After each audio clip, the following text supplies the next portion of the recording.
First, listen and analysis of John Lennon's Mother. So the track Mother actually opens up the debut album for John Lennon, and it's a track which addresses both his father and his mother. So apparently both of whom abandoned him as a child. Pretty sad story, to be honest, and it gets even worse. His mother was knocked down and killed by a driver by an off-duty policeman near his sister's house, where I think he grew up. So also John Lennon was taking or produced after Lennon had actually been heavily influenced by his recent primal scream therapy, which kind of goes to create a sort of blunt style that he had, which I noticed in Working Class Hero. It was just very to the point, which I found refreshing, but it made for a very what can you say, like a sucker punch almost of a track. But here we go, let's check out this song here. This one is Mother.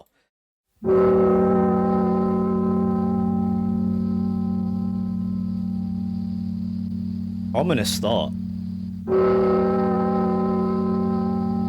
Church bells, right?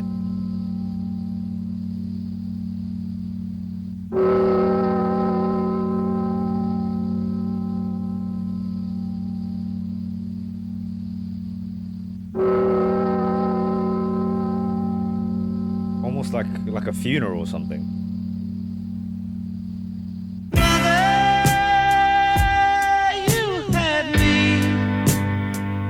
But I never had you. Oof. What a way to start.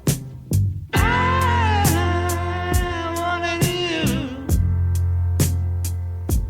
You didn't want me.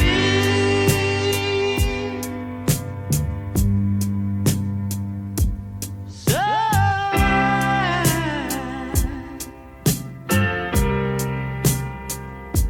I just gotta tell you,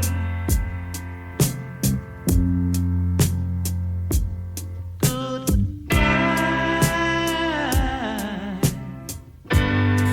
Oof.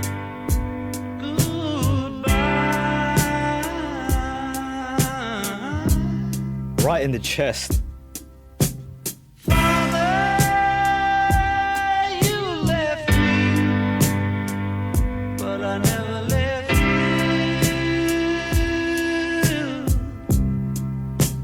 Ah.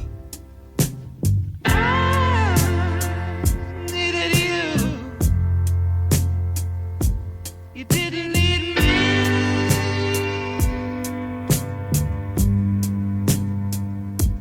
So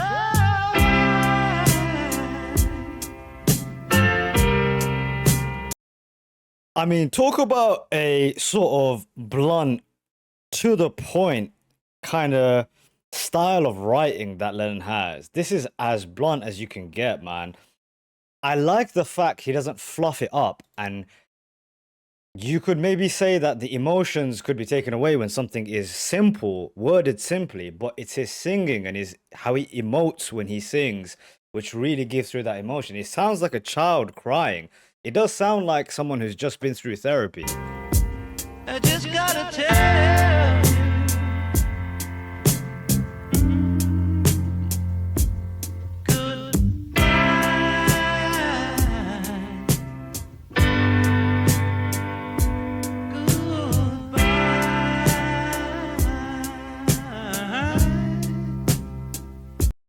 It's these opening lines every time, so I'm guessing he's going to do the same thing here. He sounds like a child. So he opened it up with mother when he did that one. Father was the same thing. I'm guessing he's going to do it again. Sounds like a child calling out for someone. children, don't do what I have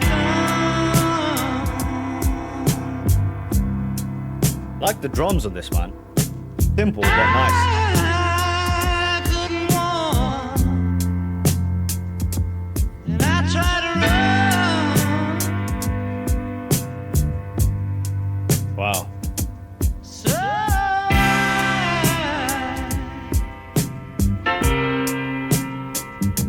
I just gotta tell you, goodbye.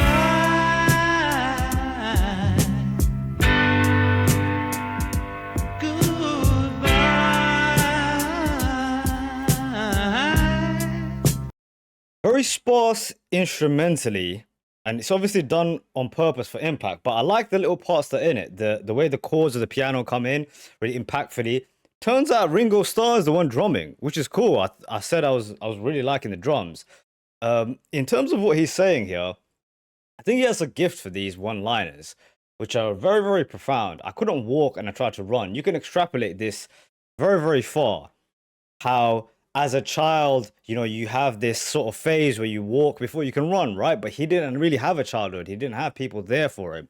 Or it could mean the fact that he ran away from his feelings, dealing with this trauma he was dealing with. There's all kinds of ways you can take this, but that goes to tell you how good of a songwriter is. You can do that all with one line. Mama, don't go.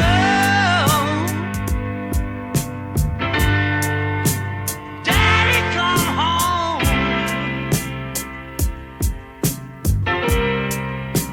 Mama, don't go. Whoa. Daddy, come home. Come home.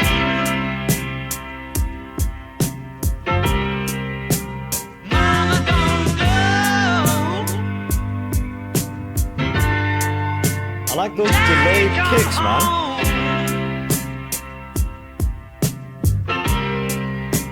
Mama, don't go. Those are the primal screams, I'm guessing. Daddy, come home.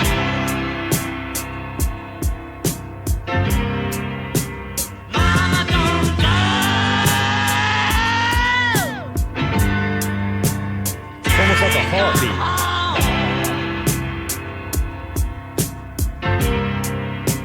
Mama, don't go. Daddy, come home.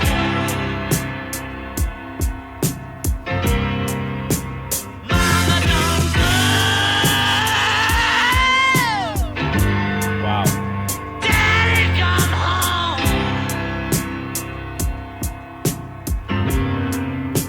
Mama, don't go. That's pure Come pain. home. Damn. Mama, don't go. Wow. Daddy, come home. Okay. What a powerful way to start an album. This really, I think, sets the tone for what is about to happen. Oh my word. And the context was perfect, right? The idea that he was doing primal screen therapy. Well, what an interesting, intelligent way to add sort of your life story into a track. Not just your childhood story, but what you're going through at the moment. He adds it in with the primal screams at the end. Although I loved the writing, I didn't really love the track in the sense that I would listen to it in other times. It's obviously like a piece for an album that you'd listen in order and it would make sense. It's like a deep cut, I'd say. But it's very, very innovative, in my opinion, because music took this turn. It went very introspective in the future. You look at bands like Kurt Cobain, who does look towards John Lennon, who loves John Lennon. I mean, he's doing this on his albums, right? He's literally doing primal screams. And so much of his work is about his trauma and his childhood. So in that sense, again, Lennon showing his kind of revolutionary style. But I will say, without the balancing act of McCartney, there is, I think, sometimes the thing missing there, which is, you know, a song is listenable. It needs to be listenable and enjoyable musically almost first, before it's like an art piece. The way maybe the Velvet Underground also took that risk, right? I've been listening to their album and it's like an art piece. It doesn't always sound great, but it's always interesting. And this is the same thing here. And I think McCartney did the thing on the other side where he was really listenable, but maybe wasn't as deep. I think that's what I've been learning about the two of them. They balanced each other out so beautifully. That's why they were so fantastic together. But all in all, a great track and very, very deep. It's touching. It's obviously talking about his parents not being there for him, which is really, really tragic. But very cool song, man. Another one that I liked. Thumbs up.